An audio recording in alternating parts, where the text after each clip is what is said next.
আসসালামু আলাইকুম আরহামাতুল্লাহ। 10 মিনিট মাদ্রাসায় আপনাকে স্বাগতম। আজ আমরা ইমানি দুর্বলতা দূর করার গুরুত্বপূর্ণ 10টি আমল জানব।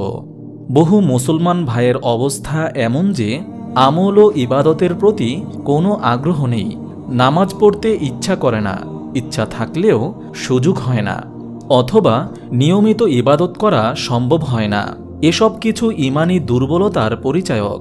কোরআন ও সুন্নাহর আলোকে ইমানি দুর্বলতা কাটানোর 10টি আমল এই ভিডিওতে বর্ণনা করা হলো। তা হলো, নম্বর 1, প্রকৃতিতে আল্লাহর নিদর্শনগুলো নিয়ে চিন্তা ভাবনা করুন। আকাশে মেঘ দেখলে আরবরা খুশি হতো, কিন্তু মহানবী সাল্লাল্লাহু আলাইহি ওয়াসাল্লামের চেহারা আযাবের ভয়ে মলিন হয়ে যেত, কেননা সামুদ জাতি আযাব বহনকারী মেঘ দেখে রহমতের বৃষ্টি ভেবে ফুর্তিতে মেতেছিল। সহিহ মুসলিম হাদিস নম্বর 899। আল্লাহ তাআলা বলেন, নিশ্চয়ই আসমান ও জমিন সৃষ্টিতে এবং রাত্রি ও দিনের আবর্তনে নিদর্শন রয়েছে বোধসম্পন্ন লোকদের জন্য। সূরা আলী ইমরান আয়াত 190।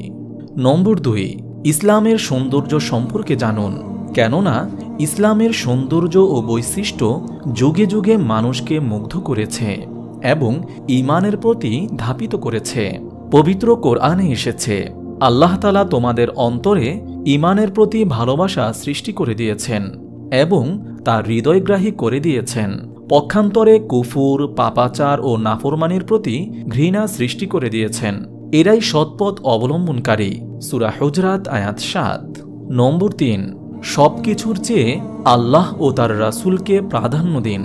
আনাস ইবনে মালিক রাদিয়াল্লাহু তাআলা আনহু বলেন, রাসূলুল্লাহ সাল্লাল্লাহু আলাইহি ওয়াসাল্লাম বলেছেন, যার মধ্যে 3টি গুণ থাকবে সে ঈমানের মিষ্টতা পাবে। তারা হলেন, যে কাউকে ভালোবাসলে শুধু আল্লাহর সন্তুষ্টির জন্যই ভালোবাসবে, আল্লাহ ও আল্লাহর রাসূল তার কাছে অন্য সবকিছুর চেয়ে বেশি প্রিয় হবে, এবং আল্লাহ তাআলা তাকে কুফুর থেকে পরিত্রাণ করার পর পুনরায় কুফুরিতে ফিরে যাওয়ার চেয়ে অগ্নিতে নিক্ষেপ হওয়া তার কাছে পছন্দনীয় হবে। সহিহ বুখারী হাদিস নম্বর 4987। নম্বর 4, এমন লোকদের সঙ্গে সম্পর্ক গড়ে তুলুন যাদের সংস্পর্শে গেলে আমল বেড়ে যায়, যারা অন্যকে আমলের প্রতি উদ্বুদ্ধ করেন। এ বিষয়ে পবিত্র কোরআনে ইরশাদ হয়েছে, হে ঈমানদাররা, আল্লাহকে ভয় করো এবং সত্যবাদীদের সঙ্গে থাকো। সূরা তাওবা আয়াত 119। নম্বর 5, বেশি পরিমাণে কোরআন তেলাওয়াত করুন বা শ্রবণ করুন। এ মর্মে পবিত্র কোরআনে ইরশাদ হয়েছে, আর যখন তাদের সামনে আল্লাহর আয়াতসমূহ পাঠ করা হয় তখন তাদের ঈমান বেড়ে যায়। সূরা আনফাল আয়াত 2। নম্বর 6, নবীদের সিরাত, সাহাবায়ে কেরামের জীবনী পড়ুন, কেননা মহান আল্লাহ তাআলা মহানবী সাল্লাল্লাহু আলাইহি ওয়াসাল্লাম ও সাহাবায়ে কেরামের অন্তর প্রশান্ত করার জন্য পবিত্র কোরআনে নবীদের ঘটনা বর্ণনা করেছেন, আর তিনি সাহাবায়ে কেরামের ঈমানকে আমাদের ঈমানের জন্য আদর্শ বানিয়েছেন। এ মর্মে আল্লাহ তাআলা বলেন, মানুষ যেভাবে ঈমান এনেছে তোমরাও সেভাবে ঈমান আনো। সূরা বাকারা আয়াত 13। এ আয়াতের তাফসিরে আব্দুল্লাহ ইবনে আব্বাস রাদিয়াল্লাহু তাআলা আনহু বলেন, মুহাম্মদ সাল্লাল্লাহু আলাইহি ওয়াসাল্লামের সাহাবারা যেভাবে ঈমান এনেছে তোমরাও সেভাবে ঈমান আনো। নম্বর 7, অধিক হারে আল্লাহর জিকির করুন, কেননা দুর্বল ঈমানের সুস্থতার জন্য জিকির খুবই উপকারী। আল্লাহর জিকির অন্তরে ঈমানের বীজ বপন করে। মুমিনের অন্তর জিকিরের মাধ্যমে প্রশান্ত হয়। ইরশাদ হয়েছে, যারা ঈমানদার তাদের অন্তর আল্লাহর জিকির দ্বারা শান্তি লাভ করে। জেনে রেখো, আল্লাহর জিকির দ্বারাই অন্তরসমূহ শান্তি পায়।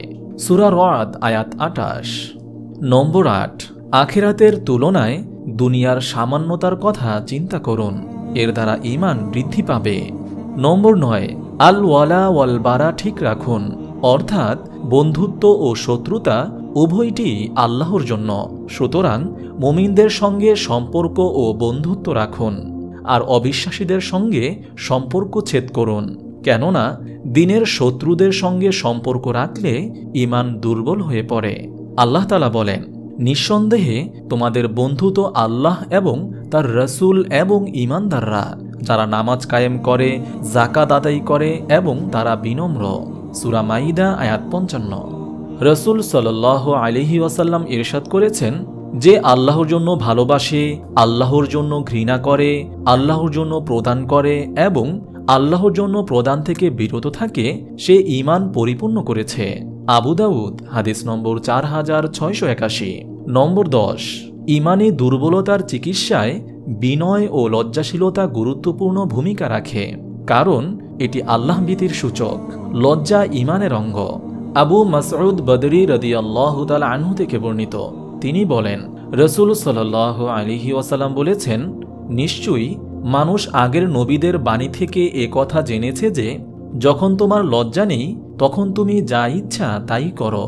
সহিহ বুখারী হাদিস নম্বর 5769। তবে জ্ঞান অর্জনে লজ্জা নেই। রাসূল সাল্লাল্লাহু আলাইহি ওয়াসাল্লাম জ্ঞানার্জনে লজ্জা না করায় আনসারী নারীদের প্রশংসা করে বলেন, আনসারী নারীরা কতই না উত্তম। লজ্জা কখনো তাদের ধর্মের বিষয়ে জ্ঞানার্জনে বিরত রাখতে পারে না। সহিহ মুসলিম হাদিস নম্বর 772। অনুরূপ সত্য কথা বলা বা প্রকাশ করার ক্ষেত্রে লজ্জা নেই। পবিত্র কোরআনে এসেছে, আল্লাহ তাআলা সত্য বলতে লজ্জাবোধ করেন না। সূরা আহজাব আয়াত 53। মহান আল্লাহ তাআলা আমাদের সকলের ঈমানকে মজবুত করে দিন, আমিন। আপনি যদি এরকম ভিডিও আরও পেতে চান তাহলে এই চ্যানেলটি সাবস্ক্রাইব করে পাশে রাখা বেল আইকনটি অন করে দিন।